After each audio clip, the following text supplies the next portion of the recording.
first speaker we have tonight is Linda Murphy, and I won't get, each of the people here deserve a long list of things they've achieved, and they're some pretty awesome people, so just trust me. But first I have Linda, and she has been fighting this issue in many different forms for many years. So, well, thank you. I really appreciate everyone being here tonight in this packed crowd because we care about our children. We care about our communities. Our public schools are part of our lives. In Oklahoma right now, we have Common Core state standards in the law. They were put into law, and that was a problem from the beginning. They were not written yet. They were written later.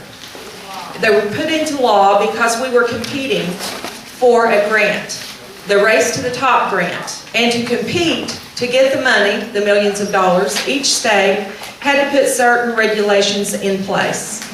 So that was done, and that was with Kathy Taylor, the former mayor of Tulsa, working in Brad Henry's office. So this was in a Democrat governor's office, Brad Henry. Sandy Garrett was the state school superintendent. We didn't get the money, but we got the regulations. So no carrot, but we got the stick. You know, there's a carrot and a stick usually with federal money. So what has happened now in this administration, Mary Fallin has become the chairwoman of the National Governors Association. They are the nonprofit organization that produced Common Core state standards. As the chair, she is holding tightly to this agenda, which was actually put into place prior to her. It's a bipartisan agreement on the national level with governors and corporations. We have public-private entities working together against the will of the people. When I ran for office in 1994, statewide, I got 49.5% of the vote. That was a grassroots campaign because people in this state do not want top-down control of education. OBE, outcomes-based education, is philosophically the same as Common Core. Common Core says we will equalize the outcomes for students. When they get through this system of K-12, the Common Core standards with the testing, which is really going to drive it when we get that next year, the Common Core testing, that will require teachers to be evaluated according to students passing the test. Students will not be passed on to the next grade if they don't pass the test. Schools can lose the ability to function as a public school, and a charter school can take over if the grading is poor on that school because of the student failure. So the test is higher stakes than anything we've seen before. We already have some high-stakes testing going on, and under George Bush, No Child Left Behind was signed. That testing started us down this road where teachers were teaching to the test. We've been hearing this for several years, but it's going to get much worse with Common Core. The standards themselves, in English, children in kindergarten, first grade, learning to read should be reading things they love to read. They should enjoy it. But half of the material in reading has got to be instructional, informational, not literature. So stories about Bobby and the puppy dog that, you know, little Johnny wants to read will be less available. And he'll have to read information, industrial type reading. It's really job training brought down into kindergarten. I call it edu-training. It's not education. It's not a full-rounded picture and experience in literature of Western civilization as we have had. And maybe our grandparents had better than we because of the rich classic literature that is full of understanding of our world, of history, of human interaction. And even teachers are being removed more and more from the process because it is being streamlined into a very regimented, step-by-step process that must be followed. And the testing we're getting next year, which will be field tested this year, 3rd through 8th grade, and then end of instruction tests, are all going to be Common Core. As they're field tested this year, we will see that they'll be very stressful, but next year, when school starts, not only is there a test at the end of the year, but there are interval tests every 4 to 5 to 6 weeks, and in between that interval test, there will be 2 more tests. So it's testing, testing, testing, and more testing. In fact, President Obama's spokesperson from the White House, when he had an initiative for more technology for all schools nationwide, which also means more taxes, he said we'll pay through the E-rate, which is through our telephone bill. He said that we need to be testing children day by day and hour by hour, because teachers need to know the mind and how the mind works of the child. So we're not looking at academics and academic achievement. We're looking at how do they process, how do they think. And you keep hearing about critical thinking skills. But those are being driven down to kindergarten level and abstract thinking in a cognitive developmental way, the way that the neurology, the neurons in your brain work physically. It is not possible for children at that young of an age to think on that abstract level. Developmentally, they're inappropriate. You'll hear this. And if you talk with teachers that have taken this very far in the implementation, they will tell you these very things. I've been meeting with teachers all over the state, with parents, and it's the same all over the state. We have pockets of schools that aren't going very far this year. But as I say over and over, next year is going to be full blast. So my urging is listen to each speaker. We have things to offer. There is much more to know than we can possibly present 15 minutes each. And we know you don't want to sit here more than a couple of hours by the time we have questions and answers. So hopefully this will whet your appetite and you will go on the internet, talk to your friends and neighbors, talk to teachers, find out more about it, because there are plenty of people becoming well informed. We have a Senate Bill 1146, which Senator Fields wrote. He's in Osage County, and that kills the standards, the curriculum, and the testing that goes with it. If that passes, it needs to get out of the Senate Education Committee, and right now Senator Ford has not indicated that he will even hear that in committee. So everyone from Bartlesville, friend, neighbor, you probably many voted for him. Let's let him know what you think about Common Core as you do your research and study. There will be some other bills. We'll have to follow them through because they can be changed. So we want to watch the process, but there are plenty of people here to talk with that are informed. I think that one thing we all need to know is our governor is really the key to getting this stopped in Oklahoma. If the House passes it, the bill to kill it, and the Senate passes it, she can still veto the bill. So we also need to let the governor know. And we need to have informed teachers that will talk one-on-one to the governor's office, to their representative, and to their senator, because I keep hearing, well, it's just some parents. But no, it isn't. And teachers are sometimes hesitant to speak up because they're in a situation where their administrator may want this. And that's part of that administrator's career plan, is to be one of the first putting this into place. Well, I saw that race to the top. We didn't call it that, but with Common Core. And I had a superintendent tell me the other day, a Democrat.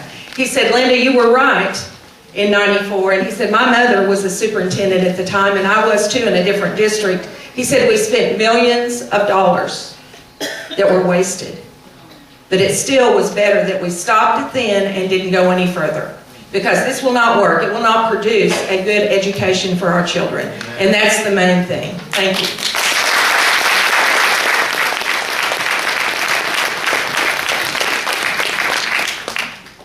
Next, I have the pleasure of introducing another forerunner in this fight. And her name is Jenni White, and she is the president of Restore Oklahoma Public Education. Thank you, Joy. It's a blessing to see everybody here tonight, and I truly, truly appreciate you taking your Tuesday night to come out and listen to this. And what I'm going to give you here, hopefully in just a second, there we go, is kind of a fire hose, a drink from a fire hose, and I really apologize for that. It's so hard. I usually talk for about an hour. It's very hard to get me down to less than 15 minutes. So I'm going to spring through this really quickly, and hopefully if you have any questions, we can talk about them here in a little bit. Okay, what is a state longitudinal database system? I put as much up here as I possibly can so that you can read with me, an old educator trick. It helps you to stick it in your head. What is it? Well, it helps education departments monitor and make specific changes to advance their education reforms. This was actually something that Arnie Decken said. These data systems will capture data on students from one grade to the next, measuring whether they are on track to graduate and telling K-12 schools whether they're preparing students to succeed in college and the workforce.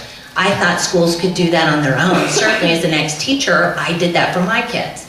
The data systems can also help identify teachers who are succeeding so states can reward them and find teachers who are struggling and help them improve. Or you could say maybe get rid of them. Yeah.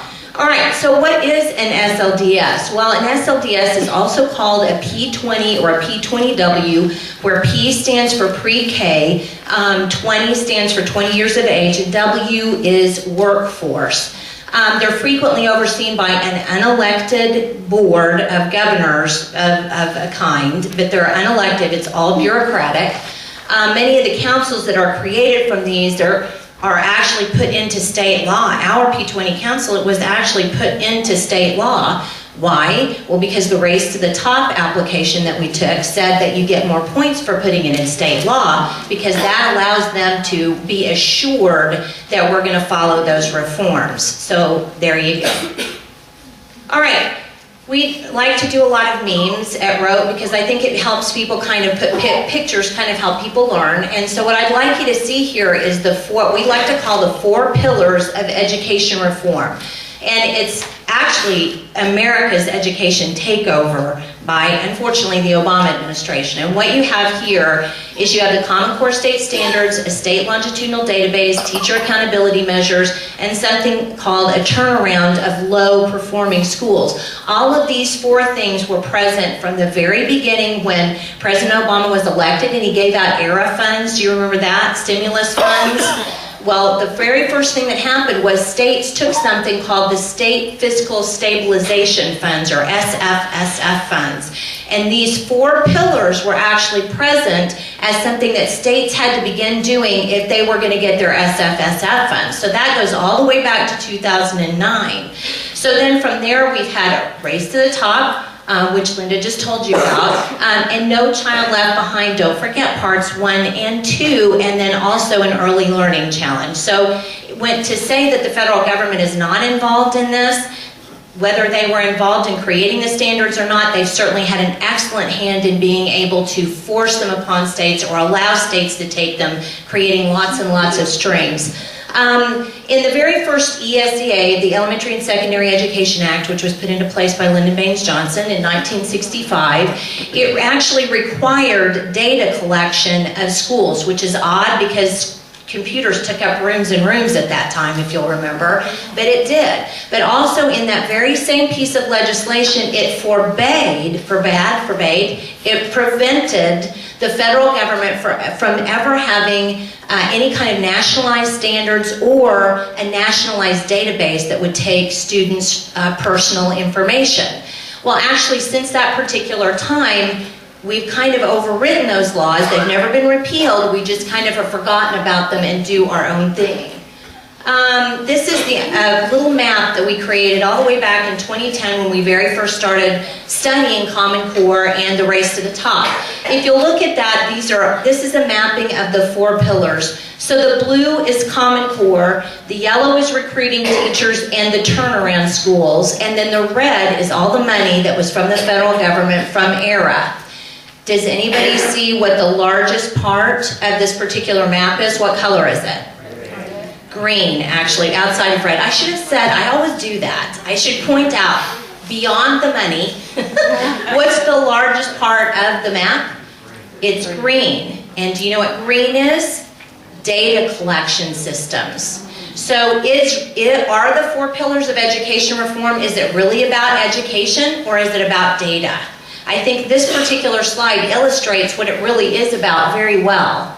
All right, we need to talk very quickly about what is FERPA and what is PPRA. FERPA is the Federal Education Rights and Privacy Act, which is supposed to protect students from having records shared, educational records shared with anybody so that their private information is not made public. Well, the only problem is that in January 12 of last year, Arne Duncan himself actually went to the federal agency that regulates FERPA and said, you know what? Your rules are having, and he said this exact word, a chilling effect on our ability to collect data on students. Therefore, we need you to kind of back off on that and let us be able to get at these student records. So really, that's exactly what happened. So FERPA went from being a very strong law to being almost a non-existent law. It's certainly very weak today. So what's PPRA? It's the Protection of Pupil Rights Amendment. It's actually intended to help families, students and families, by any time there's a Fed Ed program, something that comes specifically with money from the federal government. Parents have the right to inspect those materials, and then not only that, but they're supposed to be able to allow parents, or they're supposed to make parents give them written consent to allow their children to take part in any kind of surveys, analysis, evaluations that reveal personal information, religion, income, political affiliations, attitudes, or behaviors. Did anybody even know about that law? Well, here's an interesting thing. If you find that that's happening in your school, I have 5 kids. When I had a 7th grader in school, I warned her about taking behavioral tests, and I kind of told her what it looked like. She came home and she said one day, and she said, "Oh, Mom, I got one of those." And I said, "What did you do?" And she said, "I just turned it over on my desk and said, my mother won't allow me to take this." And I said, and I never had any problem with the school about it. That was just kind of an end of the thing. But it happens frequently in middle school that you will get these behavioral surveys. I think about my parents. When I'm upset, I get, and it's just kind of an open-ended fill-in-the-blank questions. These are really concerning. If you get one of these things and your school has not allowed you to come in and sign a waiver saying that, you can actually report this, and there's an address right there. I hope you've been writing it down, since I'm going to flip the slide in like 13 seconds. You can file a complaint letter. The only problem is, where are you filing the complaint letter? With the federal government. So there you go.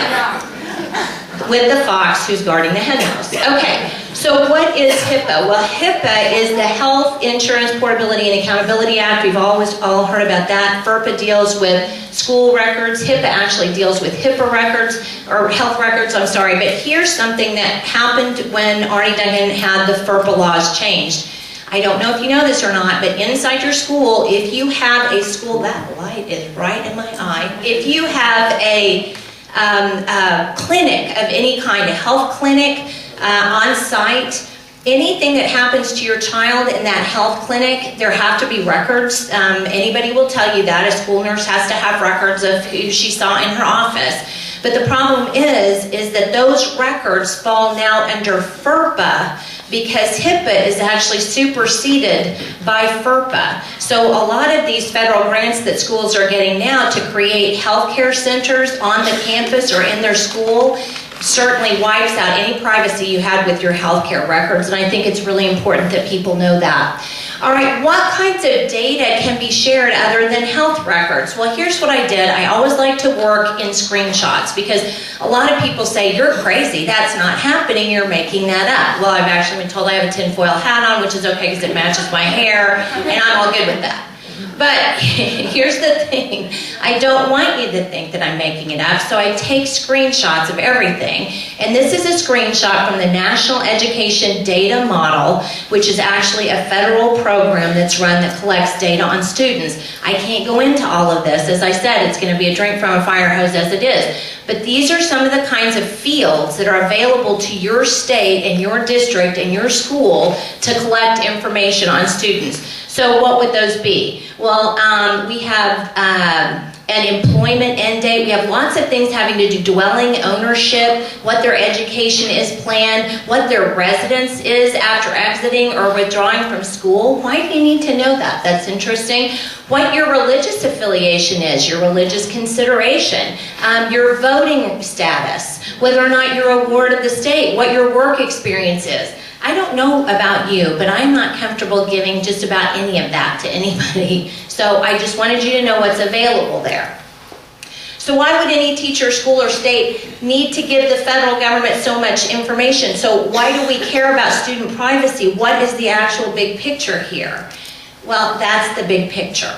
And I hate to do that to you because it's kind of a daunting slide. Trust me, I made 3 of them one time when I went up to South Dakota to give a presentation on data and how data collection is being done. And it was frightening even for me to put this together, if you want to know the truth. But what, ooh, and hello, she can't operate that. Okay, so here's what I want you to know. Schools now have the same operating system. It's called the SIF, School Interoperative Framework. Would anybody like to know who financed that? Oh my goodness, Bill Gates, did I help here? Yes, exactly, that's exactly who that is. It's a Microsoft product, shockingly enough. And so what happens is that SIF is kind of like the road. And I try to explain it to this to see if I can get people to understand it this way. SIF is the road. So you pull your car out here, you're a student, and you log into a for-profit education vendor, Pearson McGraw, something that's through your school. That data then goes to the local school, then it goes to the district, then it goes to the State Department, then it goes to the National Center for Educational Statistics, then it goes to the Institute of Education Sciences, and from there it goes a veritable plethora of places that you would actually be shocked to find. And I was laughing because when I was doing the program for South Dakota, we were during the government shutdown, and I would go and try to get information from these websites on data, and they would have this big box that said, nah, you can't get on here. The government shut down. So I always wondered about how much does it cost to run a website? How many people are actually employed keeping that? But they were shut down. Here's the thing. This particular program, and this is what I need you to know, the way they have worked data sharing now is what they call seamless. So once your child enters information into the school and the school enters it, and by the way, I'm not faulting teachers, I'm not faulting administrators, I'm actually not faulting because a lot of the people that I talk to have no idea this is going on. Talked to a real sweet little girl in Canton who was actually a school secretary, and she started crying and said, I didn't mean to enter in all of that data. And she thought, like, no, don't cry. But I just need you to know what's going on so that you're aware of that and it doesn't just end up, I mean, you have to know what's going on. Also, too, you'll notice a little something up here called the Data Quality Campaign from the Bill and Melinda Gates Foundation, the School Interoperative Framework with SIF, the State Longitudinal Database System, and all of these things, they all collect together. So your State Department is actually sending information out to agencies inside the state because of memorandums of understanding that they've made with other agencies like the Department of Corrections, for example, the Department of Health, all those kinds of places. And here's the other thing that I want you to know. My husband is a computer programmer, and every time that I would get on and look at this, I would ask him to help me understand it. And he helped me to understand it, much to my chagrin. I understood more than I wanted to know. But here's the thing. They all say, we're not taking personal data from students. We're not doing that. Well, here's your counter to that. Ask somebody who actually is a programmer. Once you attach a data field to another field, they're virtually inseparable. So it doesn't matter how many times you push delete, delete, delete. If you join them together at one point in time on that seamless data highway of SIF, it's going to go anywhere at once, and your child will be able to be individually recognized. There's just simply no way to get around that. They actually do even say that they want data to be at the granular or personal level with the ability to share aggregate, which is non-personal data. Now, because such companies such as Pearson are developing their own online digital program to collect behavioral surveys and test results, the state won't even need to be involved in data collection. It can just be done through the companies with whom the state contracts. So that's another thing that's kind of frightening. All right, we have to stop this as parents. Well, why? Well, there are just too many ways for student data to be shared. I mean, you guys have heard about what's happened with NSA and the phones. You've heard about what's happened with Google. You've heard what happened with Target. If you honestly believe that your data is safe, I'm not trying to be mean, but you're deluding yourself. I mean, I do have a smartphone. It's much smarter than I am. That's part of the reason why I have it. It makes me smarter. But here's the problem. It collects a lot of data on me. I am an adult though. I can say I accept that. I sign a little thing saying that I accept that. These are children and you are parents, and sometimes you don't understand that this is being done for children without your permission. So that's the big concern here. Again, student data cannot be protected. It's just what we said. There are obvious ethical problems here. Do you really want to share how many times a kid was in the infirmary that day? I have a child who unfortunately has type 1 diabetes. I would not want that. Wouldn't want all that information being gathered by my healthcare clinic. It just seems not right to me. So you have to kind of make up your mind for yourself. Here's something else. I am a Christian. I am against it on that particular, just as a religious belief. I believe that it's marking. I believe that God is the person that marks me. The state doesn't mark me. So it's very concerning, Christians kind of allowing this, because it is in a way, marking individuals. All right, so what can you do? Here are some just helpful hints to finish out here. Do not use online academies or virtual schools attached to your State Department of Education if you're concerned about data sharing. If you're okay with that, it's fine. I'm not here to tell you all online schools are terrible, nuke them for more, but that's not what I'm saying. I'm just saying go into them with open eyes and be educated to know what kind of information they will be taking on your child. If you're a homeschooling family, don't use public school facilities. I don't know where I am now a homeschooling parent. I pulled my kids out of public school. I don't know why I would want to go back. I mean, there are plenty of homeschool activities out there. I know, and that's flippant, because I know I've got a lot of friends who are even further out than I am, and they have a hard time finding access to things, but we have to be really careful. I put my kids in FFA, crossing my fingers, thinking I don't want this, information getting back. So just use some wisdom there. Do not ever, ever, ever, ever provide your social security number to a school or any other place other than where? The Social Security Administration. As a matter of fact, they've said over and over and over again, you have no business giving the cable company or the energy provider your Social Security number. That's only for Social Security business. Guard that carefully. Contact your senator and representatives and ask them, do they know about the state SLDS? What do they know about it? Because I found that many representatives don't know about it, and certainly when I started trying to educate them in 2010, none of them really knew about this. And if they don't know, educate them. Help legislators bring opt-in legislation. We have 2 bills that we're running. There are actually 7 Common Core bills right now, 2 on the Senate side, 5 on the House. You can follow those on our Facebook page at Restore Oklahoma Public Education, and we post a lot of that there and on our website. We are also working on 2 data bills to try to restrict the ability for states to get access to student information without parental permission. We will need your help to get those bills passed, so please, if you're interested in that, get onto our website, get onto our Facebook page, and make those phone calls. I think we're done. So there you go.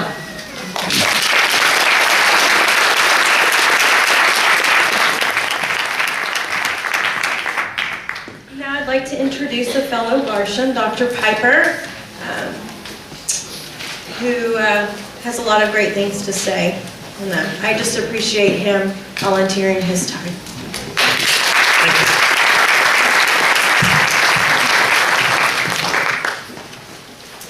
Well, thanks to everyone for agreeing to come out. Again, I want to clarify, we are the host location for this, and I have just agreed to be one of the speakers. But the ladies here coordinated everything, and we owe them a round of applause for all the hard work. Some introductory comments. I do not consider myself an expert on the details of Common Core. In fact, I'm late coming to the party, if you will. I was reluctant to get involved at first because I also recognize there are a lot of good people who have different opinions on what good education should be. And I'm not presumptuous enough to assume that everybody in this room agrees or disagrees on whether or not Common Core is good or bad. But I am enough of an educator and enough of a believer in the liberal arts of education, in the liberty and the liberation that the liberal arts represents, that this is what a good education is about. It's coming together and talking about ideas and having the freedom to agree and disagree and then decide who's right and who's wrong, what's true and what's false. That's good education, and that's why I finally entered into the Common Core debate. I felt that Jenni was being ignored, to be quite frank. She had come to my office, well over a year ago, and I kind of ignored her because I didn't have the time. But the more I heard of the concerns of Common Core, the more sense those concerns made to me, and I felt whether Jenni was right or whether she was wrong, and whether her partners in opposition to Common Core were right or wrong, they deserve to be heard. Because if it's true, it's true. If it's not, it's not. Let them state their case. And anybody who wants to shut that down doesn't believe in good education, in my view. Now, that's the spirit with which I approach you tonight. So I'm going to ask you to think about the power of ideas. Again, I'm not going to get into the weeds about Common Core. I'm going to ask you to consider a couple different ideas and what you think of the difference in those ideas. Then I'm going to share 4 stories with you very quickly, and then I'm going to read a portion of a speech that I gave with Jenni down at the Capitol. By the way, I've participated in 2 debates with her. Now, she was on the same side with me as we debated others. And I've never seen anybody beat her. They may disagree, but they haven't refuted her points effectively. So if she's wrong, they have not successfully proved that in my mind. I consider her very well informed on the details. Again, I'm not going to get into those. Richard Weaver, in his 1947 work, Ideas Matter, said this: ideas matter. Ideas have consequences. Ideas lead somewhere. There's no such thing as a neutral idea. Some ideas are good and they lead to good places, and some ideas are bad and they lead to bad places. It's a very simplistic concept, isn't it? But we are human beings, and part of what makes us human and a being, as opposed to an animal, is our ideas. We think, we argue, we debate. When you were driving up here this afternoon, did you see the cows arguing out in the field? They don't do that because they're not human beings. They were not created in the image of God, and therefore they don't have that rational capacity that you and I share. That's why we can get engaged in a good disagreement, because we're human. Ideas matter. Some ideas are good and some ideas are bad. Now think of the difference between these ideas. Education for information versus education for literature and literacy. Education for a career or education for character. Education to pass a test or education to embrace the truth. Education that allows you to achieve what's common, or education that frees you up to pursue the exceptional. Education that pursues research and education that pursues what's right. You see, a lot of the differences in these terms would be what C.S. Lewis said: brass is more easily mistaken for gold than is clay. It's not that the lesser idea is the dirt or the clay or the garbage. It's just we shouldn't be too easily satisfied with brass, the shiny stuff that isn't yet gold.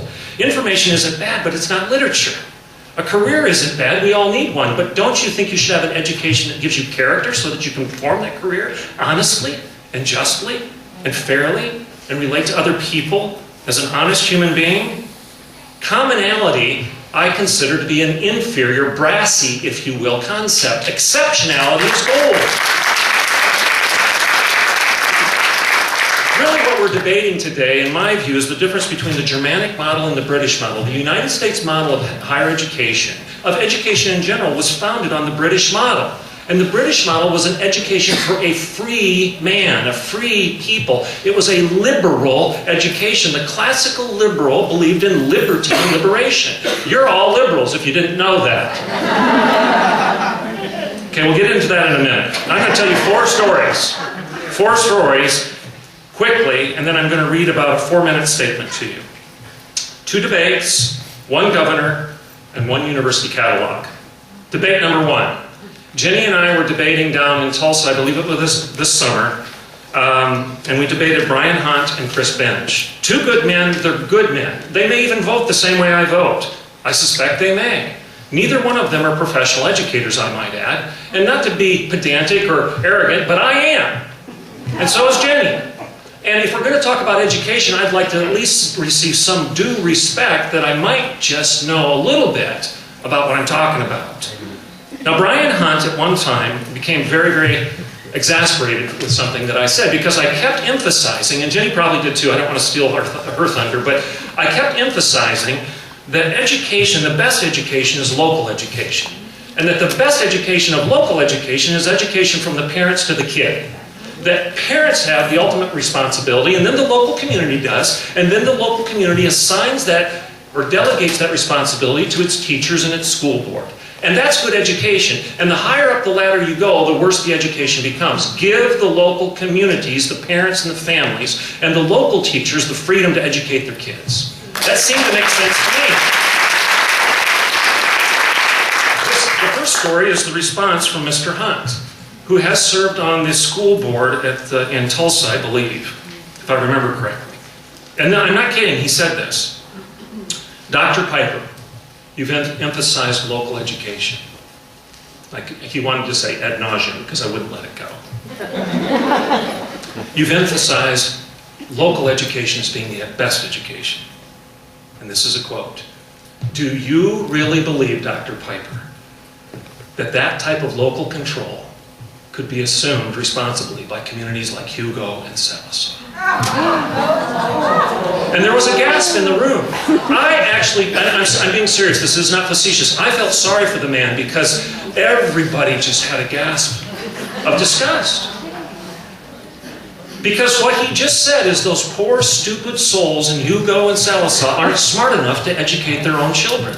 And those dumb teachers in Hugo and Sallisaw aren't well educated enough to decide what's good and what's bad and what's right and what's wrong.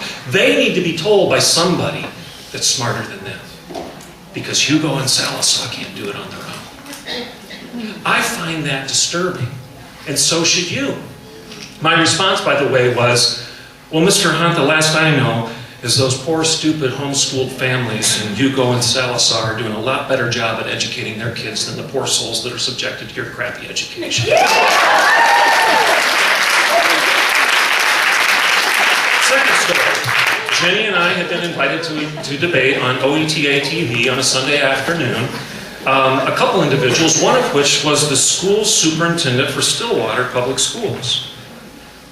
I kept harping on liberal education and academic freedom and intellectual liberty and local responsibility for the ideas that are important for my family, my kids, and my community.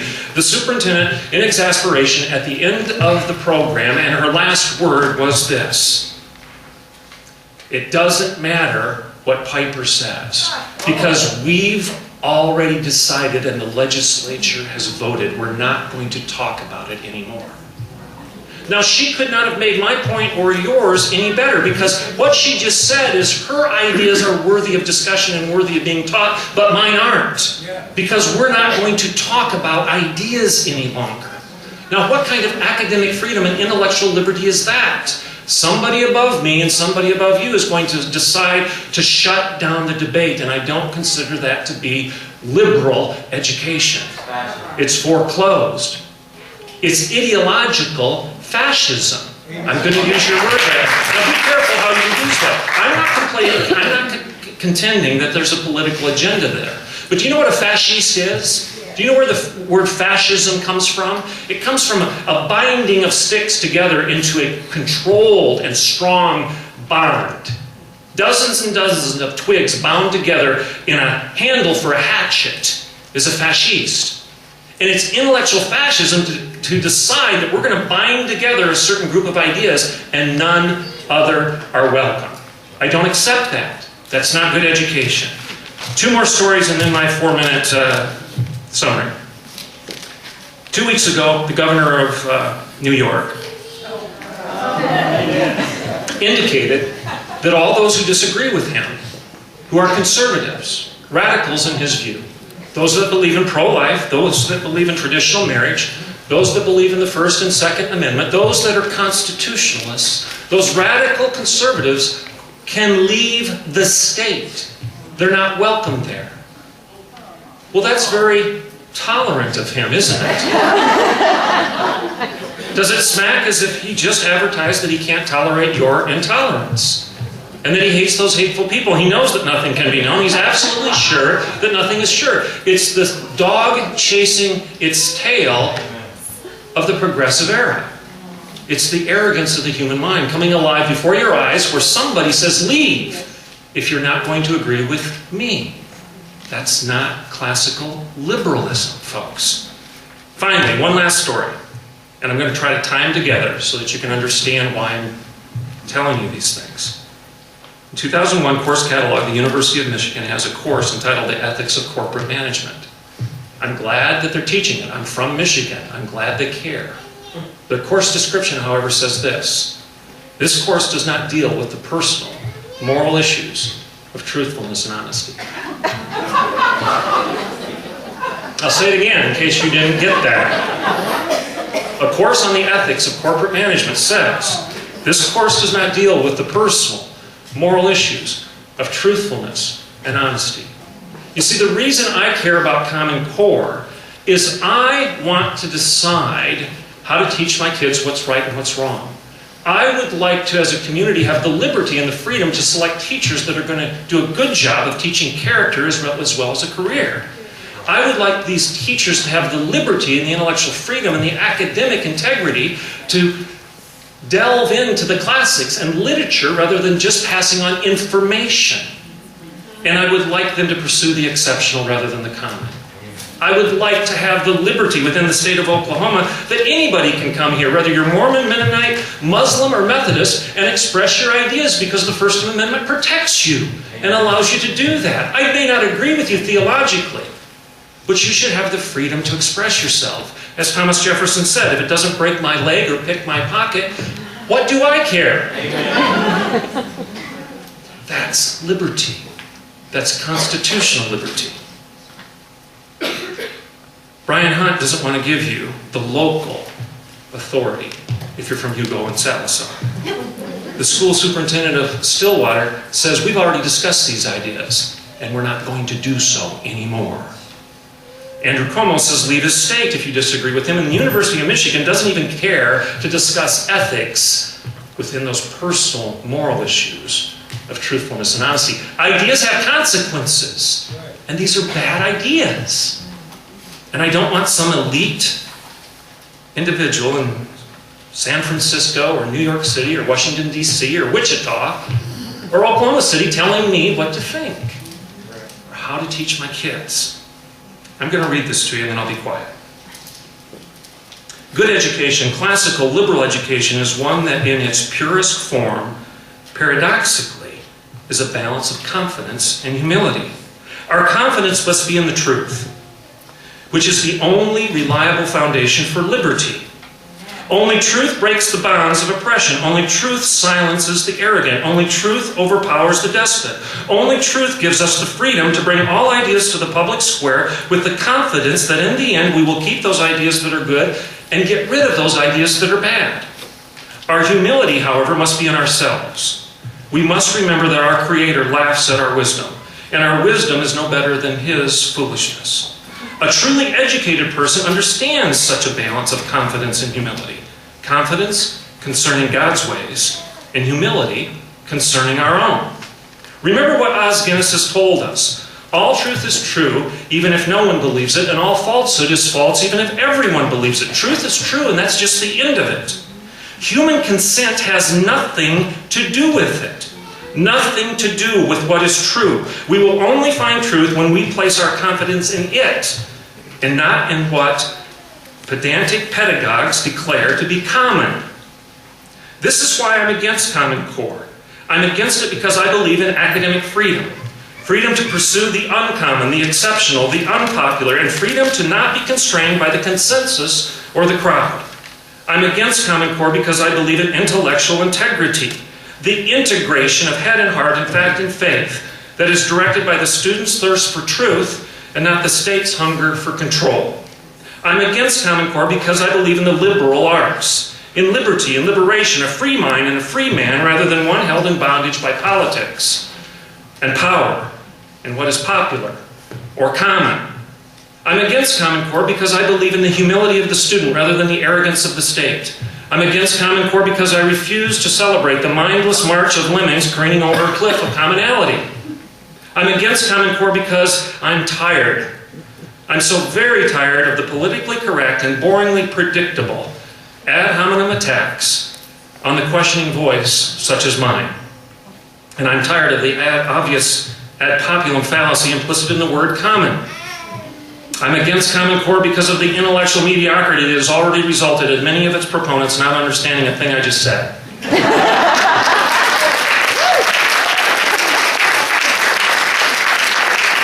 Or the basic Socratic logic I just used. I'm against Common Core because as an educator I recognize that when we exchange the truth of God for a lie, we build a house of cards that will fall to mankind's inevitable temper tantrum of seeking control and power. History tells us time and time again that to deny what is right and true and to embrace what is wrong and false is to fall prey to the rule of the gang or the tyranny of one. Does subscribing to Common Core, to a common core of ideas constructed by some faceless group, often some closed-door room, in some unknown location, make you feel more or less free? Do we really have more intellectual liberty at the end of the day?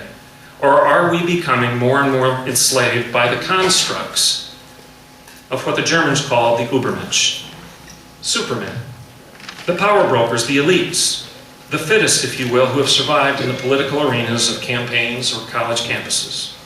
Are we free to live and think and believe within the boundaries and beauties of the classical liberal arts? Or are we becoming more and more bound by groupthink and political correctness and the commonality of what's popular? I'm against Common Core because, as a classical liberal and a confident conservative, I am driven by a hunger for answers rather than the protection of opinions. And I want an education that is not subject to the ebb and flow of personal agendas or political fads. I'm against Common Core because I believe in freedom. Freedom of thought and freedom of expression and freedom to dissent. I'm against Common Core because I'm energized by the unapologetic pursuit of truth. And wherever it leads, I'm confident in the words, "You shall know the truth, and the truth shall set you free." Thank you.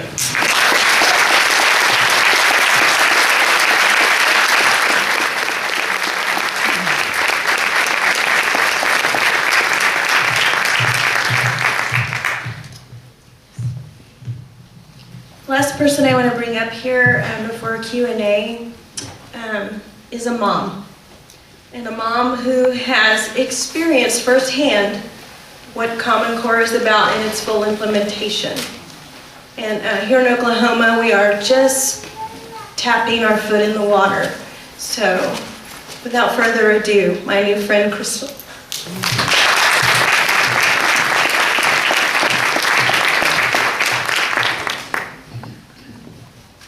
This is daunting. I'm not a public speaker, I'm a mom, so give me grace, please. Thank you, Joy, for inviting me, and thank you to all of you for taking the time out of your busy schedules to come learn more about the new education reform. I'm honored to be here, and I'm honored to share our personal experience and critical information in regards to what is currently taking place, as you know, in the Oklahoma public schools. Please note the name Oklahoma Academic Standards has replaced the original name of Common Core. This is a deceptive renaming in order to perceive these standards as being state-led. Isn't that an oxymoron? How do you nationalize something and then consider it state-led? Me and my family, we personally experienced Common Core hands-on in the classroom.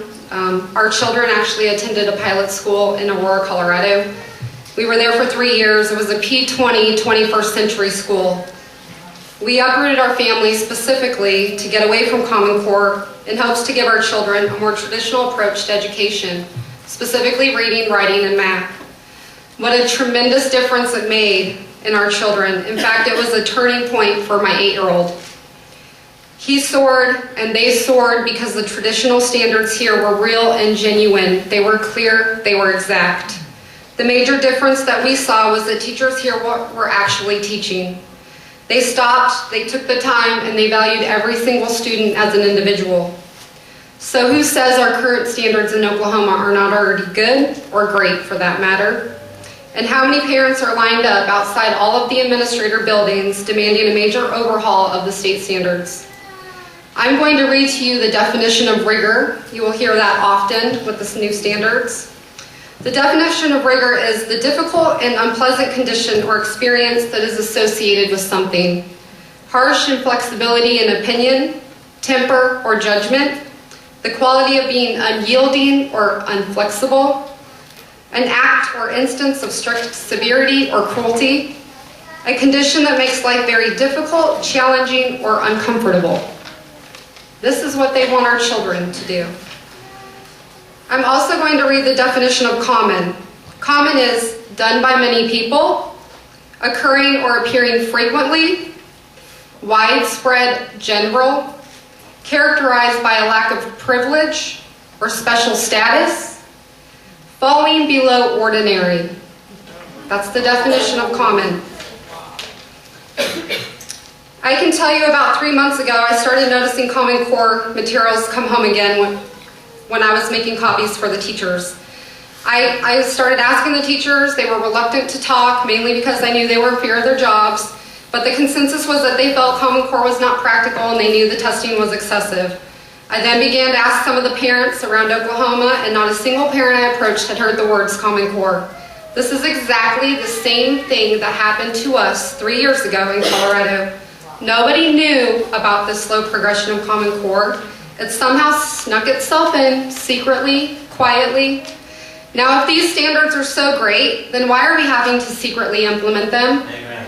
Yeah. Now that I began seeing Common Core here in Oklahoma, I demanded answers, and I knew I was going to have to protect my children, and I had to find out what my options were.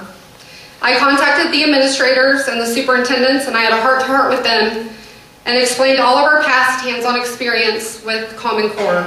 I divulged all of the detrimental aspects of what Common Core actually did physically and mentally to my children. Their response was, these are nationally mandated standards. Unfortunately, we don't have much choice. This is a law. We must abide. Quite frankly, I was very disappointed in all of their lack of concern. My parents always told me that if all my friends were jumping off a bridge, that I was not supposed to jump too. I am a leader. I am not a follower. I have been raised to stand up for my values, even if I stand alone. Well, I went ahead and printed off the standards off of the OKED.gov website, and due to major time constraints, I do not have time to go over. They're thousands of pages long. I figured I would just start at the kindergarten level. Please note, I'm going to talk about kindergarten math first. This is considered new math. It's also known as front-end estimation or integrated math. I suggest you write down the term and Google it tonight. By the way, new math is subjective math. It is not objective. This means it takes a strictly an abstract approach to reasoning. Now let me turn to that page and I will read to you the mathematic practice standards for kindergarten and our 5-year-olds. Number 1, make sense of problems and persevere in solving them. Number 2, reason abstractly and quantitatively. Number 3, construct viable arguments and critique the reasoning of others. Use appropriate tools strategically, attend to precision, look for and make use of structure, and look for and express regularity in repeated reasoning. Now, I don't know about you, but I don't understand how this can be expected of 5-year-olds when me as an adult, I have a hard time even grasping some of those concepts. Let me tell you what did happen to my 5-year-old. I had one, and he went through this. And by the way, he's very good with math and numbers. He began to absolutely hate school, he hated math, and he became very discouraged. He started having anxiety issues. He refused to get out of my car when I dropped him off. He would have stomach aches, frequent headaches, and he would ask me, "Mom, do I have to go to school today?" In kindergarten. He felt like a failure, and quite frankly, as parents, so did we. He could not grasp the concepts, and it did not take very long for him to completely shut down. They kept telling us, the teachers and administrators as parents, that this was supposed to be critical thinking, deeper thinking, but we knew differently, because due to the frustration, there was no critical thinking. He wasn't thinking at all. Children this age are not mentally capable, nor are their brains physically developed enough to understand abstract subjective reasoning, which is why typically algebra has never been introduced till near the 8th grade. Now they start this entire process in kindergarten. They haven't even learned the basic math facts or fundamental number concepts. Now talk about getting the cart before the horse. Let's talk about the writing standards. This is the main emphasis on Common Core. The writing part of Common Core happened to be the most difficult standard for my kindergartner. The main reason is because kindergartners are not independent learners and they need lots of guidance from their teachers. How many 5-year-olds do you know can actually write in complete sentences with punctuation and all? Most importantly, it is very difficult for them to be able to write when they cannot read fluently. My son had not mastered his letter sounds, his sight words, even writing his full name, and yet they wanted him to write complete thoughts and full sentences with immense details. I will read to you the research to build and present knowledge for writing. Number 1, write arguments to support claims and an analysis of substantive topic or text using valid reasoning and relevant and sufficient evidence. Number 2, write informative, explanatory text to examine and convey complex ideas and information clearly and accurately through the effective selection, organization, and analysis of content. I won't go into the rest. There's 10. Again, the main focus, like I said, is to encourage students to write lengthy, detailed stories, and yet many of them still cannot read independently. My son was expected to write personal narratives and sometimes even progressive poetry and link the events exactly as they occurred. 5-year-olds are not able to think literally in regards to time. That's why they get things mixed up. Like today, yesterday, even 5 minutes ago, 5-year-olds have a hard time with. I can tell you firsthand there was not one student in my child's class who could comprehend what the teacher was expecting of them. This again created anxiety and stress on not just our son, but the whole class and the teacher. My son began again to refuse to try to get out of bed in the morning. He was completely terrified, thinking he was going to have to go to school and write more papers with more details which he did not comprehend. I compare it to teaching a 2-month-old how to walk. They just are not developmentally capable, and kids this age have not been alive long enough, nor do they have enough life experience to even remotely relate to any of these standards. Now let's move on to reading.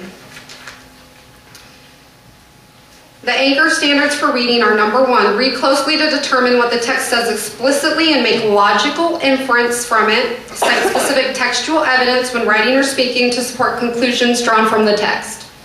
Interpret words and phrases as they are used in a text, including determining technical, connotative, and figurative meaning, and analyze how the specific word choice shapes the meaning or tone.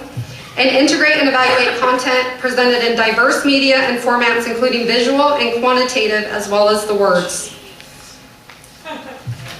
Now, it's bad enough when children start out distraught at the very beginning level of school. And we as parents, me and my husband, knew with our first child that there was something not quite right, but we just could not pinpoint it. However, when our daughter, the natural learner, began down the same exact pattern and started absolutely hating school, it was then that we knew something was wrong.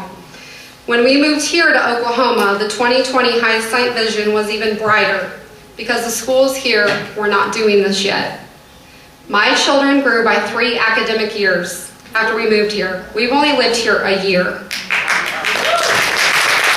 Let me explain now, older students.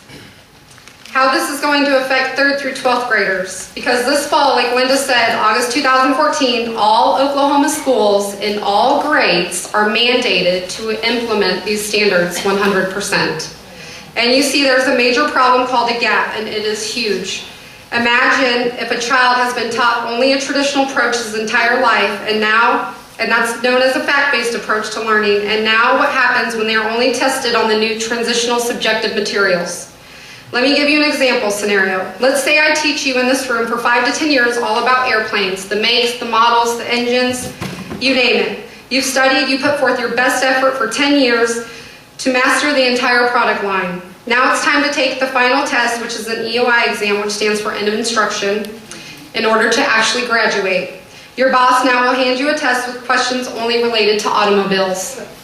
Yes, it's still the same mode of transportation, it's just not the same specific mode that you were told to master. How would you feel? What is your success rate? What is your test score?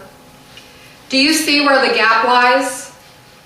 Yet this is a huge problem, and nobody who's implementing this has thought about this. And now by this stage, your child understands the overwhelming pressure to perform on this one test, and his sights are on college. In fact, the End of Instruction test counts for everything in order to graduate. One single test is going to determine whether or not this child moves on. Regardless, they might be a straight A student, they might just have major test anxiety, they might even be overcoming challenges at home. It doesn't matter. Those factors don't matter. Now what? Let me also mention that just this past spring, they changed the grading scale known as a cut score. So now in order to receive that same A, you must get a 95 or higher. Isn't that motivating? We give up all local decision making in order to decide what and how these students are going to learn, as well as what content needs to be implemented in order to pass the high stakes standards test. As most of you know, the education industry has been making these changes for decades. By this point, most educators are numb and they assume years from now we will just be rediscussing another education reform. Well, that may be true, except prior to now, we did not have big key players such as Bill Gates and other special interest private corporations. Bill Gates has created all of the software programs designed, as Jenni said, which is going to streamline this entire process. Technology is the game changer. In the past, no matter what education reform took place, the school district had the ability to filter a lot of the information. Unfortunately, when all these standards eventually become streamlined, the student, as what we physically witnessed in Colorado, they sit in front of a computer with headphones on. This is not teaching, and there is no ability to filter what is coming across that computer screen. This is exactly why even the private Christian schools and homeschoolers will be affected, because it's all software-based. These same computerized tests will be recreated to meet Common Core standards, and they will be administered to all students. All students have to take state tests in order to get accepted into college. Do you really think they're going to create a completely separate test for all of those people who chose not to implement it? How will a private Christian school or a homeschooled student get into college without passing one? The SAT and ACT is currently being rewritten. Do you see why we have little options and why we have to fight this top-down approach? My point is this: as parents, it's our duty to protect our children, especially because school already has enough challenges. If we don't fight for our kids, then who will? I'm not waiting around to see the bottom drop out again and regret ever speaking up about everything we've already lived through. There is a major difference between teaching and educating. There's a difference between being smart and being wise, and there's a major difference between learning versus knowing. Teachers are also being evaluated based off these student test scores. Of course, I am all for accountability, but how does this ensure that the teacher is essentially being effective? There are many factors involved. I know kids in my children's class that are poor test takers. I know some of them are going through horrible divorce situations at home. I know some people who've even just had people pass away in their family, or even the death of a pet will affect a 6, 7, 8, 9-year-old. There are financial difficulties, and last spring there was a huge example when I proctored exams of a child who fell asleep because bad storms kept him up all night long. How does that constitute an effective teacher? Teachers and students are way more valuable than any kind of quantifiable data or test score. What teachers do is priceless. They change and they mold lives.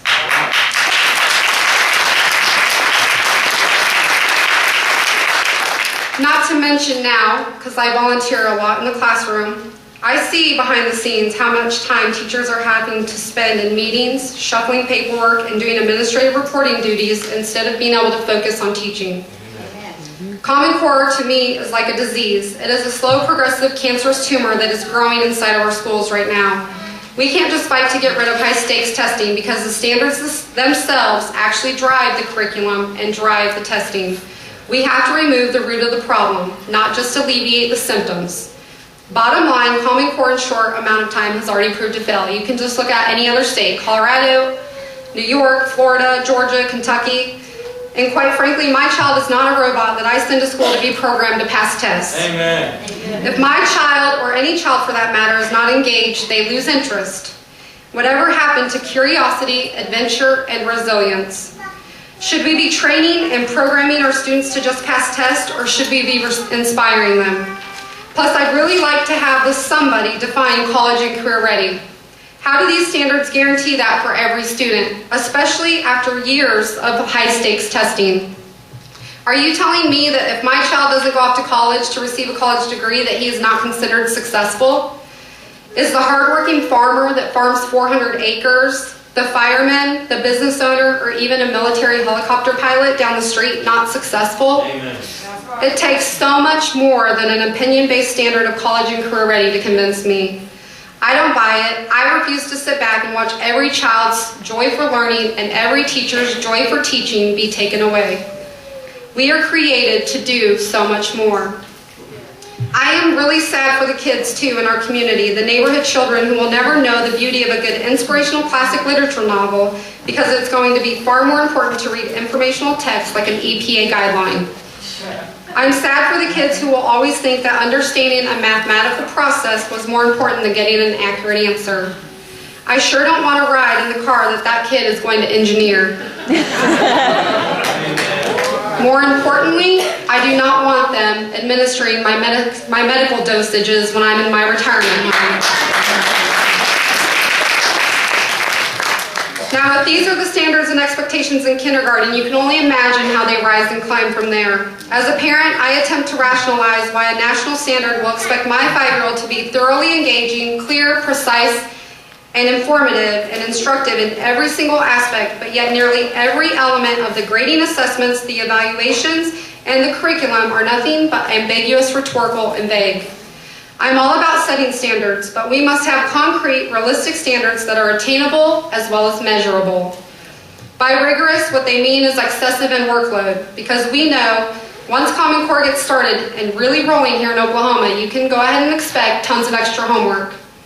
The standards truly become introductions because there's no time in class to make sure children are grasping these concepts, which means little to no repetition and there's no retention.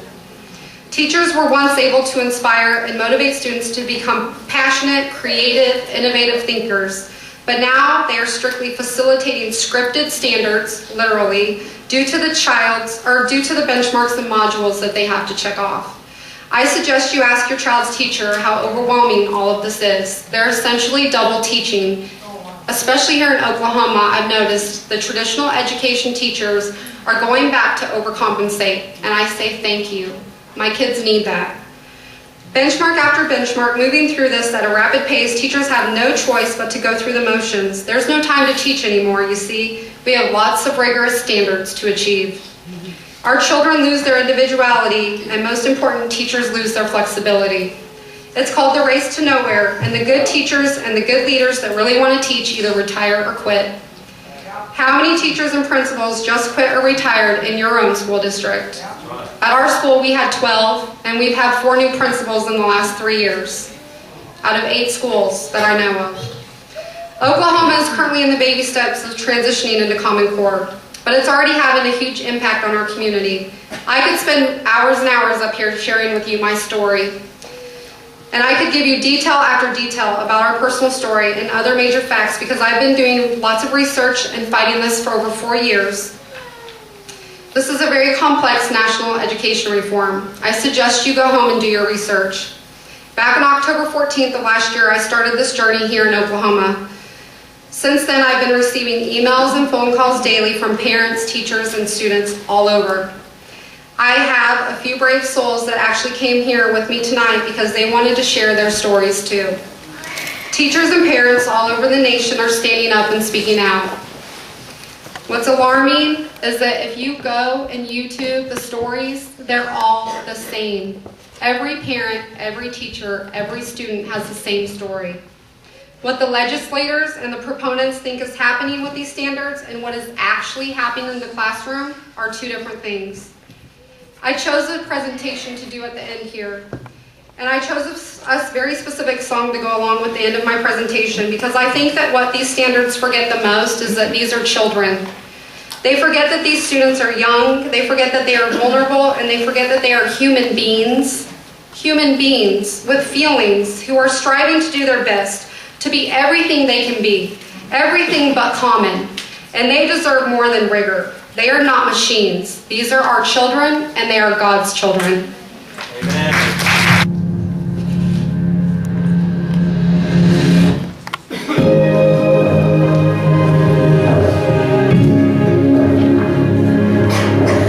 I can hold my breath. I can bite my tongue. I can stay awake for days if that's what you want. Be a number one. I can fake a smile. I can force a laugh. I can dance and play the part if that's what you ask. Give you all I have. I can do it. I can do it. I can do it. But I'm only human, and I bleed when I fall down. I'm only human, and I crash and I break down. Your words in my head, knives in my heart. You build me up and then I fall apart. 'Cause I'm only human.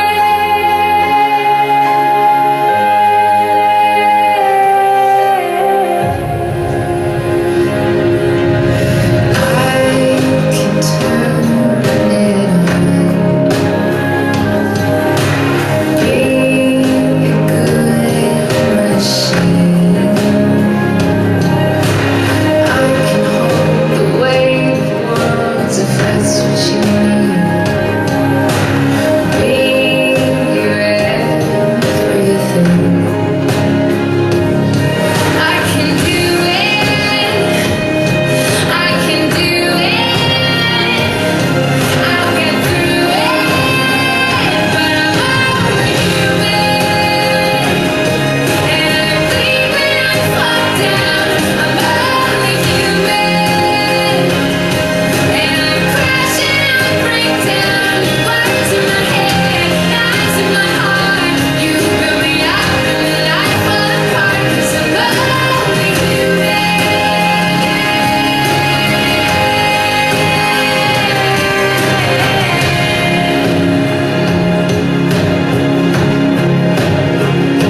I'm only human. I'm only human. Just a little human.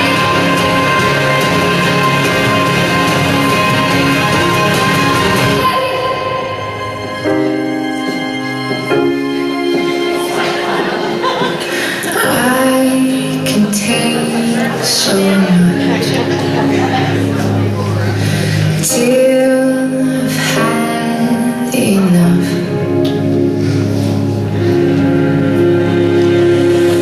'Cause I'm only human, and I bleed when I fall down. I'm only human, and I crash and I break down. Your words in my head, knives in my heart.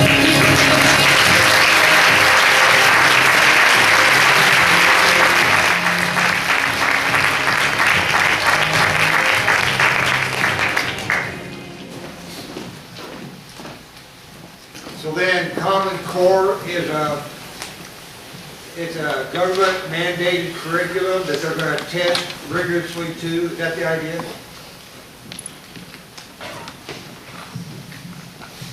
Well, the government tentacles are all throughout the whole reform system. The Common Core was brought in with a government grant, race to the top. So the government is all over it. But really, the governors are driving this from the National Governors Association, and we have a state law in place. Common Core state standards can be removed in our state with state law. So we have a law, Senate Bill 1146 is probably one of the clearest. Do you have another one, Jenny? Yeah, there are actually two that are the same that are actual repeal bills, and then We have two that are actual repeal bills, one by Jenni Noland in the House, and then one Eddie Fields, who's a senator, is an actual repeal bill, but he also had a little bit more, because one of the problems that we've had when we've talked about repealing it is people say, well, what are you going to put in its place? So there are several bills. Eddie Fields tried to deal with that in one of his. There are several bills over on the House, and it's hard for me to remember them all, but we can, as Linda said, we can get rid of it if you, that's what you want, but we've got to have people who are willing. I think Senator Ford isn't here this evening. Is he here this evening? No, he's out of town. What about Representative Sears, maybe? No, I asked them to come. They say no. Okay. Well, I think that might be worth a call. Sears is here. Oh, hello. Good to see you. Thank you so much for coming.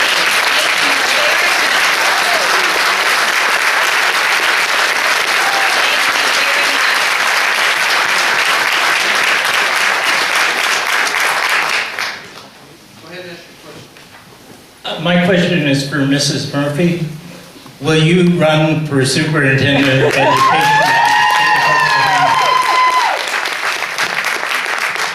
Well, you know, 6 months ago, it looked like a ridiculous notion.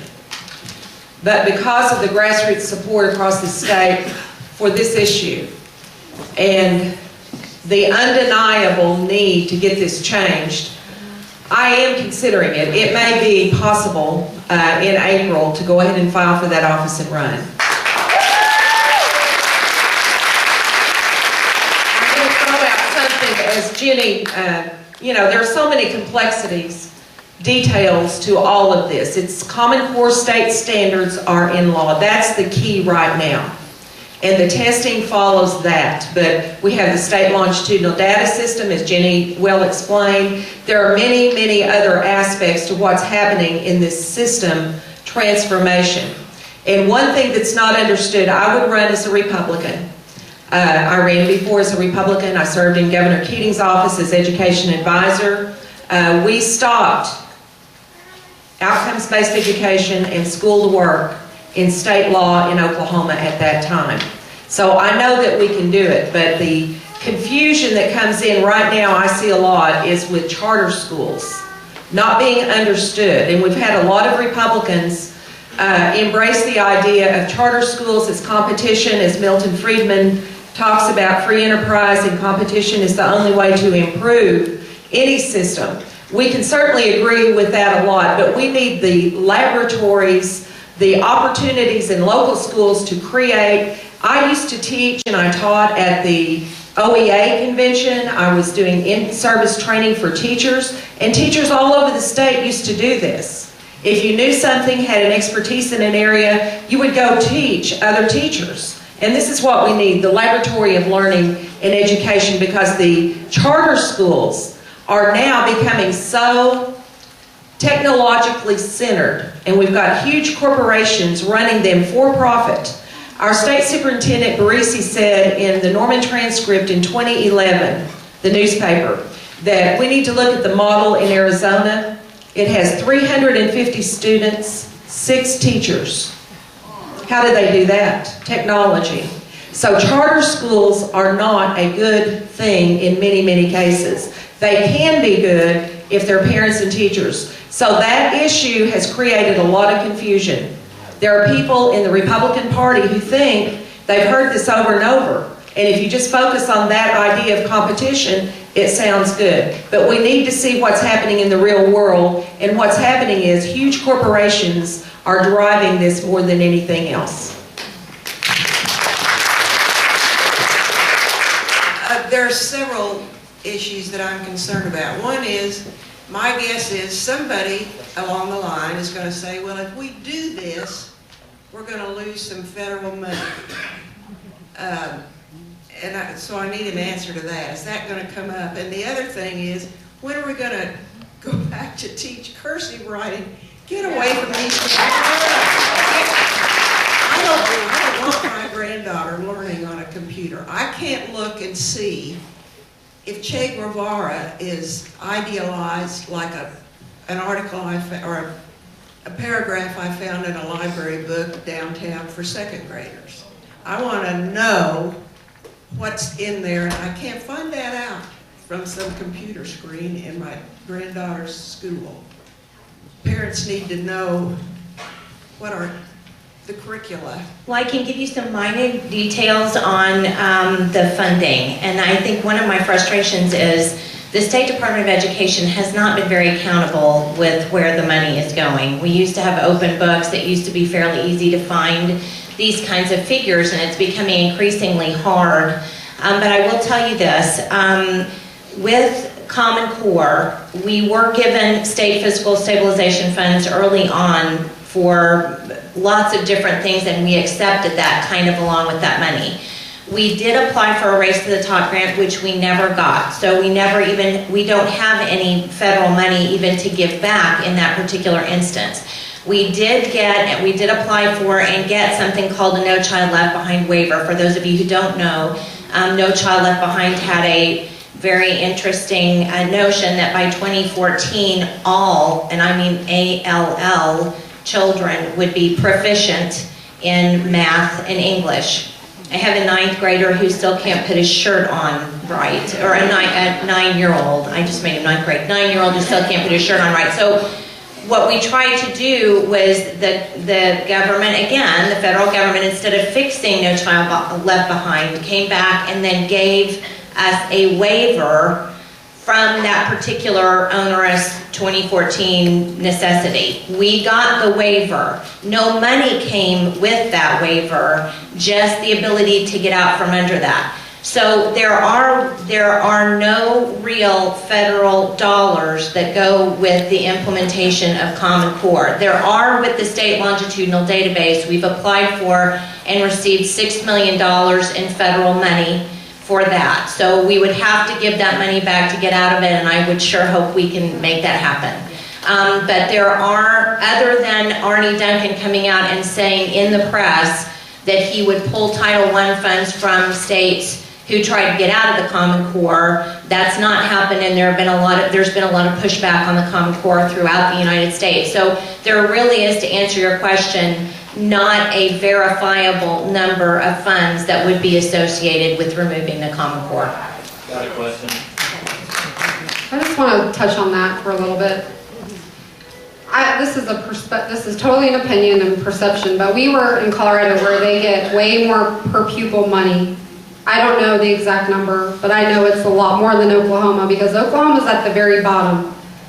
And the education here in Oklahoma is way better. So money, to me, is no reason to not consider pulling out of Common Core. Because my children got a well-rounded education here as opposed to Colorado. And Colorado is way up there on the funding scale. I don't know where they are, but they are. I have a question. I have a question that any of y'all can answer. How is this going to, or how is Common Core going to affect students that want to go to college?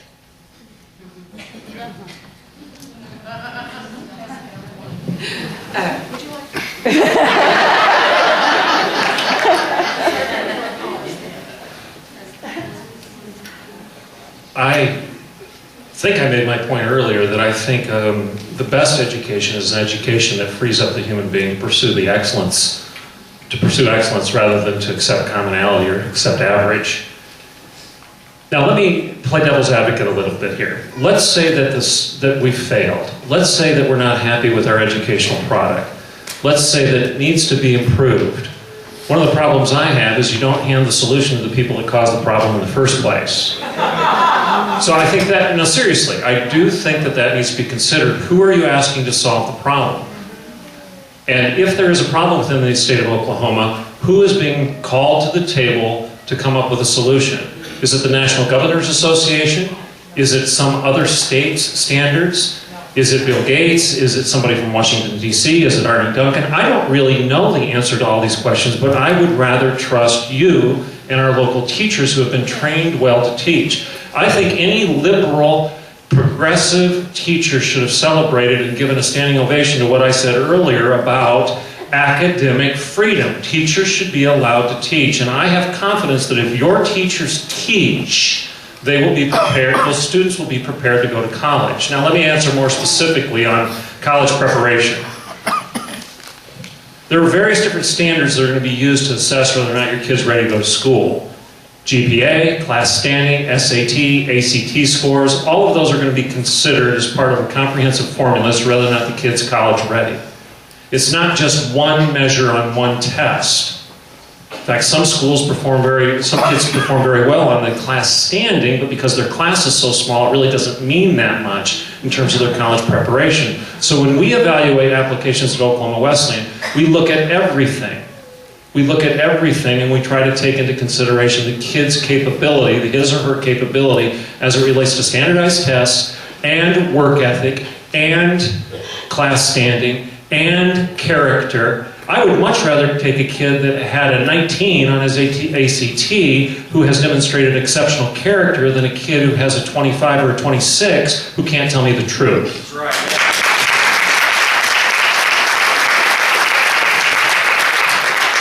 And aren't we thankful for our private university here? Amen. We thank you. And we have other private universities, and certainly they can make their decisions in their universities. And as far as state universities are concerned, we are the taxpayers. We pay for them. So I say we can have our own entrance exams. We can have a battery of things to look at, not just one test. And we don't have to let this change in the ACT and the College Board driving the Common Core standards into entrance. We don't have to accept that in the state of Oklahoma. And I think that we can have that kind of support statewide. I have a statement and then a question, please.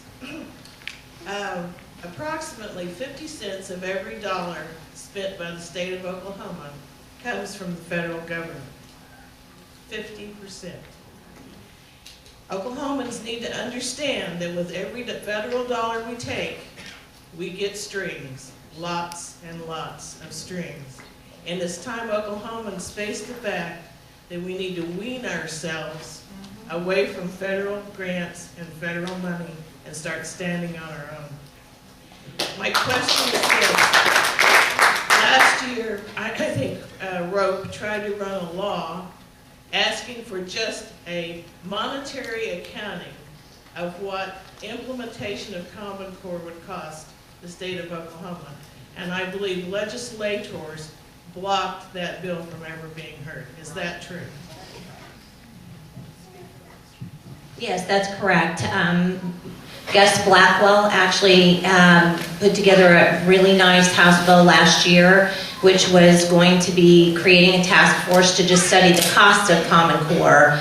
And because of the fact that the governor had made it clear that she wouldn't sign the bill, then the bill just simply didn't get it. It got a hearing in one committee, but it was blocked from the floor in the House, and then of course didn't make it to the Senate. So I think the thing that frustrates me, and I would hope it would frustrate you as well, because we live in a land of representative government, which means that we still have a voice. We have that voice through our representative, but when the bills that we actually go to our representatives to say, hey, this is a problem, can you help us with that? When those are actually blocked from a hearing in a committee or are blocked from being heard on the floor, your voice is effectively silenced. You just lost your ability to have representative government. And I understand that we have this come up every year, and we have legislators say, well, if we hear every bill, then we're going to have the craziest things you've ever heard. We'll never have time to get through them. And my reaction to that is, then maybe we need not write so many. And then we can hear the ones that we actually need to write. Let's start with a lot of real bills and work forward from there. So yes, it did happen, and that's the reason why I really want to adjure you tonight to get involved and get active and speak to your representatives and senators, because if you don't, trust me when I say that voice will continue to be silenced. 3,000 bills written this year alone. 3,000. This year.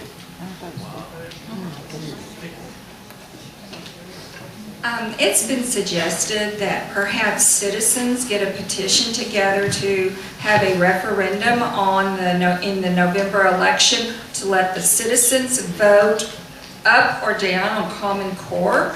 What is that? What do you think about that?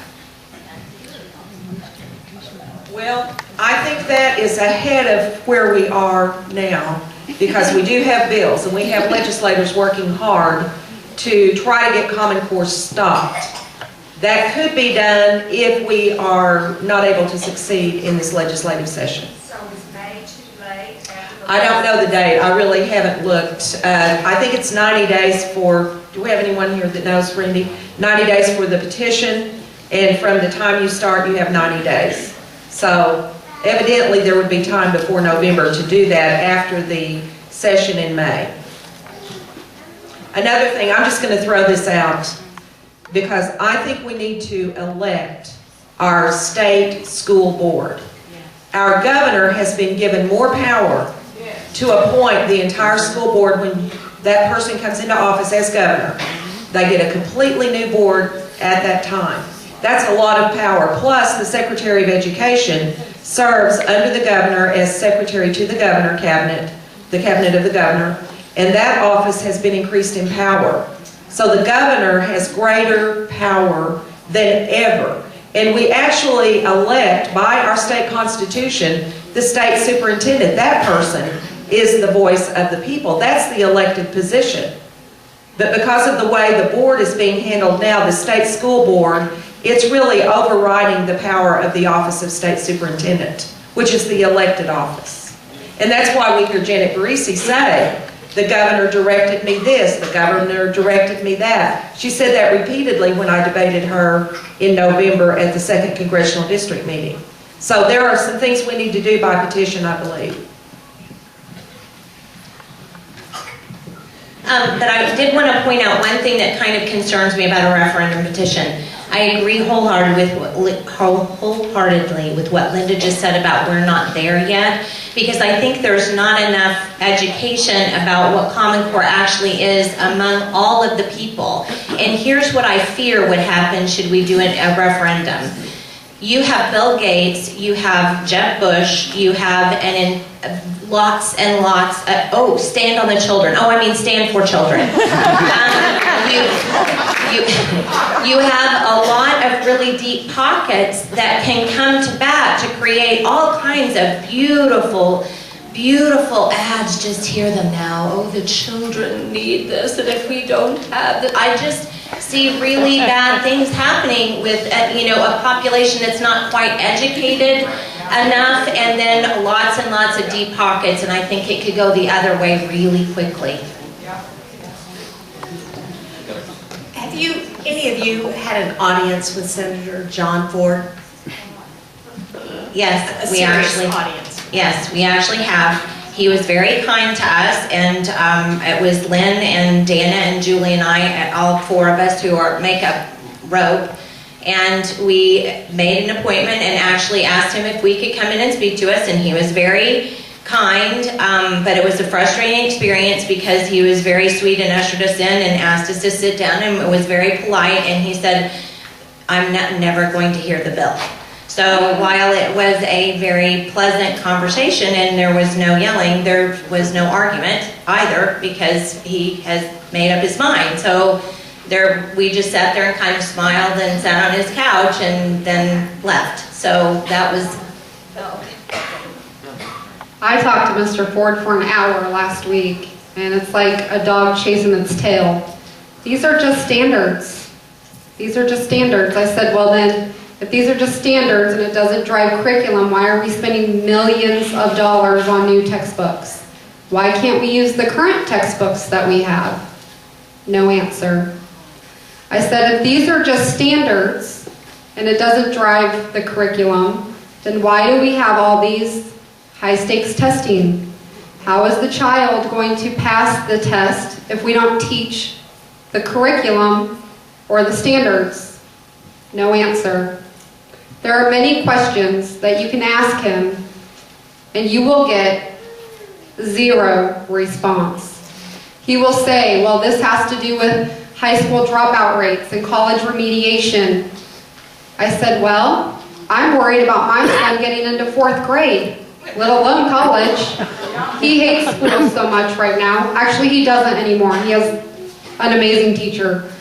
Both my kids, since we've moved here, have amazing teachers. But you know what? I'm afraid they're going to leave. And that scares me because my children need those teachers. And I have 14 more years to deal with the education. That's why I'm here. That's why I'm fighting. That's why we have to contact John Ford and continue to apply pressure so that he will demand that he has to hear these bills.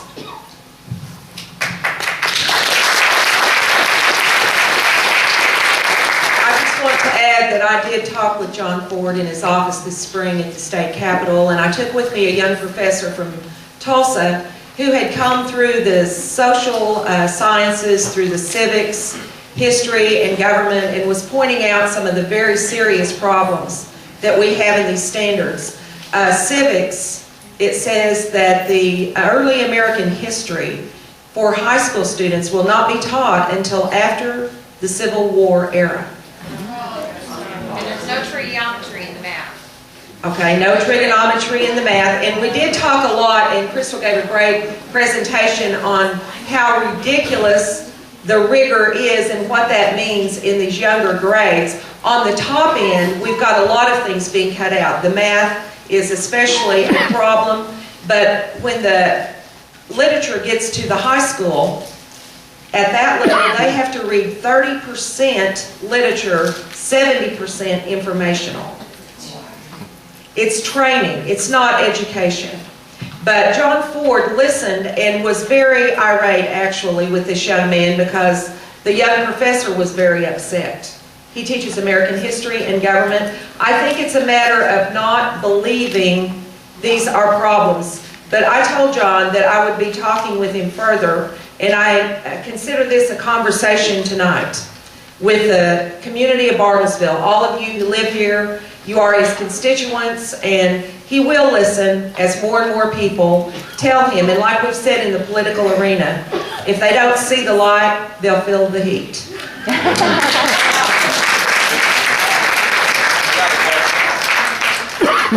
I drove up from Oklahoma City this evening to be here because I am unaware of anything like this going on in my area, and I just was wanting to ask you if you knew of anything that I could get involved with in that area, or any way that we could bring that to that area. Jenni may have some meetings. I have some coming up. I'll let you know if you want to get with me afterward, but there's one in Piedmont in a couple of weeks. I've got one in Oklahoma City in a couple more weeks, so there are some coming up, yes. Jenni, do you have one scheduled? No, I was just going to say we have tried and have just not found any interest, on our end in Oklahoma City. But I mean, please, we're happy to help you.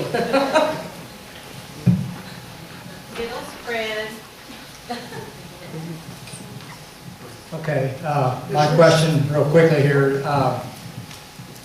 First of all, thank you, Dr. Piper and Joy, for doing this, putting it all together, and Kristal for coming up here. I was glad you got to the point in your talk where you addressed how this is going to affect the teachers.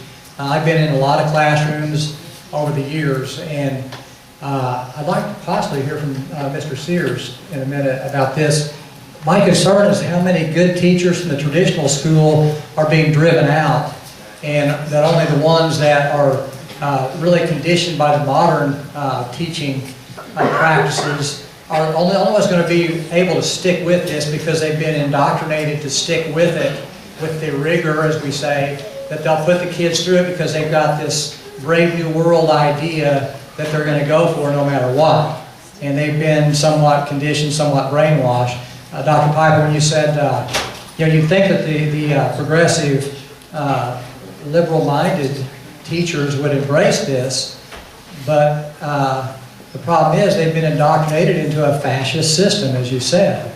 And then, with the charter schools, perhaps I should ask you this, Linda, and then I'd like you, if you would, Earl, say if there are any teachers that are coming to talk to you, maybe in private, because I gather some of them are afraid to say things publicly because their careerism is a concern. And Linda, if you say a little bit more about the charter schools, perhaps. My thought is that it's really the dominant corporations that their interests aren't really with the people. You look at the Chamber of Commerce, where they're pouring their money into. It's not to get local schools and a liberal arts education. Those major corporations that are funding this, whether it's Bill Gates or whether it's Exxon or Phillips Petroleum, they want the worker bees. They're not interested in the liberal arts education. Well, if you listen to the people that wrote the Common Core State Standards, there are several videos on YouTube. A man named David Coleman, he tells you very well what the philosophy is. And there are a couple of things. One is to close the achievement gap, to bring the bottom up and make sure every child comes through the system and they have the same results at the end.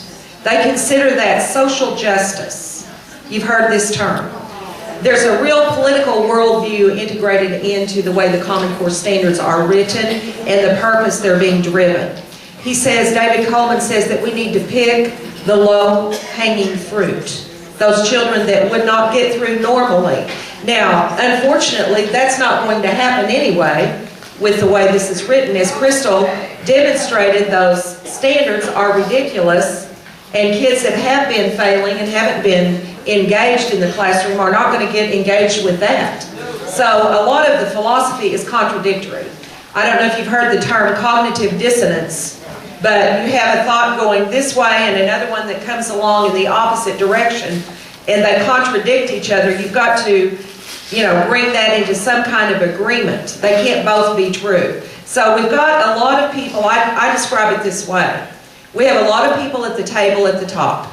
And it's that elitist attitude that Dr. Piper very well described, coming from Brian Hunt, who is with Stand on the Children, as Jenni says, Brian Hunt, and Amber English, who stood with Janet Barisi at her press conference yesterday, and they get paid pretty good salaries, I'm sure, out of Chicago from Stand for Children. The Rahm Emanuel political campaign is one of the other groups that are, with Stand for Children. So this is all very political. And charter schools are becoming, in many, many states, you don't have to look too far or wide to see, that they are about efficiency of delivering curriculum via technology for profit. You got a quick question? Yes. Randy, to specifically answer your question you asked about, do I have teachers come to my office or call me, etc. The answer to that is I have some. I really don't have them coming to my office saying we don't like Common Core. Our teachers are frustrated with the numerous things that are just going on in education, the demands, the teaching, the testing. Those are the things, like last year when we prepared for the online testing of math and reading, the system went down. We lost several days of teaching. It happened here in Bartlesville, across the state. Those are the kind of things that are driving the teachers crazy. I personally do not know of, I know individual cases, but to tell you I have mass numbers coming to me of educators saying, I do not want Common Core, you need to draw a line in the sand. That's just not the case. But they are frustrated in regards to the many regulations. One day it says, Mrs. White made a wonderful point on Race to the Top. When I was still in education, that was President Bush's initiative. We put everything in place to move that thing forward, but it's just silly to think that we're going to have everybody on the same reading level, math level by 2015. It just, I mean, we did a good job of moving kids forward, but anyway, that's a complete other story. So, but I will tell you that I think it's all these other things going on in the classroom. There is no question the teachers in Oklahoma and across the nation are frustrated and probably looking at other careers. I want to say something about that. Thank you, Representative Sears. And, you know, we take that very sincere, you know, word as a stimulus here. But we know what we need. We need teachers in his district to tell him if they're experiencing these Common Core problems that we see teachers all over the state experiencing. The OEA, the NEA, the National Teachers Union, NEA, and OEA is the Oklahoma affiliate, at the national level are at the table in agreement with Common Core. I'm on a Facebook page with a 35,000 member group called Bad A blank blank Teachers. Now, I didn't join that real fast, but I had some teachers say, please come into this group and talk with us. And they are conservative, liberal, union, non-union teachers all over the United States who are very disturbed. And they know that the testing has already been a problem. So there's a little bit of fog of war in the air. But let us focus on Common Core state standards, which have barely started in the state, very specifically. Next year we will have the testing fully implemented. And we had several teachers here tonight, right, Kristal, with your group, teachers, giving their testimony of what it's done in their classroom. So it depends. If you're in a school system where it hasn't been pushed very hard yet, you're not going to see much problem. But if you have an administration, a principal, or a superintendent, or both, that are pushing it, then you've already got this implemented to a degree that you see where the problems start surfacing. Is there another? Can this is not in response to a given question, but I'd like to just presume a little bit, because this is my house, so I'm going to take some executive leadership here, okay? Can I encourage you to remember that this is an education, you're handling it very well tonight. I was hesitant to host this because I did not want it to turn into an ugly session, and it hasn't. It's been a very upbeat, high road, positive session of sharing of ideas. This is what education should be. And John and Earl are good men. They're good men. You may disagree with John. You may disagree with Earl. You may disagree with each other. But I would encourage you, if you're serious about good education and improving education, then model it and demonstrate it as you communicate with John. Amen. And as you communicate with Earl. Stay on the high road. Don't get emotional, stay on the facts. You can be persistent, and you may be relatively irritating in your persistence, but don't allow it to digress into the personal. I really encourage you to leave here with that attitude. And I'm thankful that Earl's here to participate in the educational process.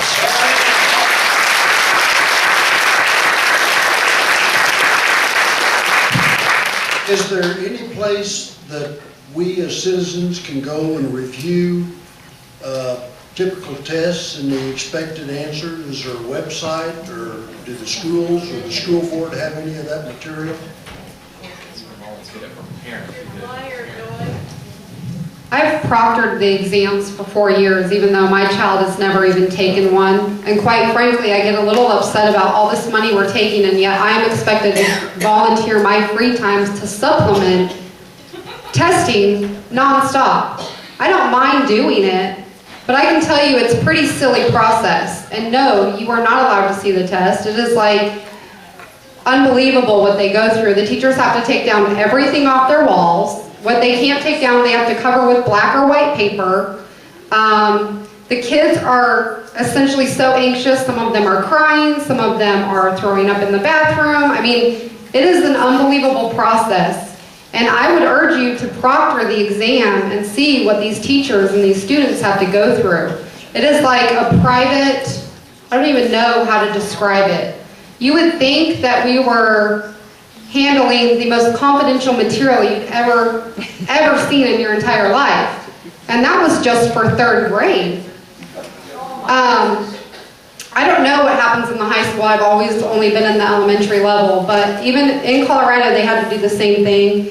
And here in Oklahoma, it was the same exact process. And to me as a mom, it was shocking. And honestly, I'm probably going to opt my child out of the testing this year because he's already coming home saying, Mom, what if I don't pass? Mom, we have to do extra reading tonight because I have a test. Mom, can we read that again because I have a test? He's 9. This is his 2nd time going through it because we held him back. He knows what's coming and he loses sleep over that. That as a parent is gut-wrenching to watch. I'm looking into the opt-out, and yes, you do have an option. You have parent rights, and I will opt out. People think that when you opt out that you automatically get a 0. That is not true. When you opt out, you get an NA. That is not applicable. It does not go against anything. Yes, it does drop the ratio on a teacher's evaluation. For example, if you have 25 people testing, and now you only have 24, your ratio goes down. So it does hurt the teacher a little bit, only because of the bell curve. But it doesn't count as a 0 either. And I would honestly urge you, and I think personally that we could make a huge statement if all of Oklahoma put their foot down and the parents said, no, quit testing my child. He is not a test score that goes into data to grade the teacher and grade the principal and grade the superintendent so they can get an inefficient A through F grade score. That is not what the testing is for. It doesn't even test or show much progress for my student at all. It's solely there to grade the school. It's a statistic. And my child is not a statistic. He is a child who wants to exceed and excel and be better. And I want my children to be challenged, and I want them to be exceptional.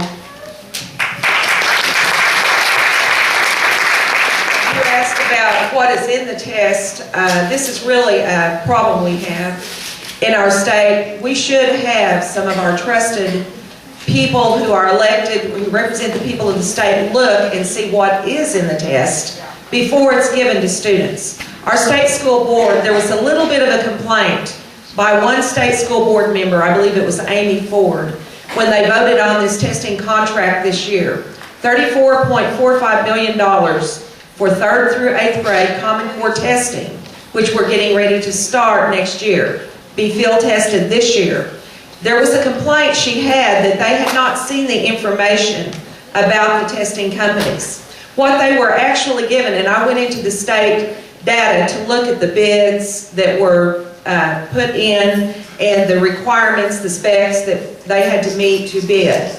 And what happened was the state Office of Finance makes a determination about which contract they believe is the best. It's recommended, the state superintendent recommended it to the board, and they got to vote up or down. They did not get to look at the testing, the data, which company. That is not the process we should have in place. And thank you for these speakers for taking time, and thank you for taking time out of your day. But again, thank you so much for being here this evening.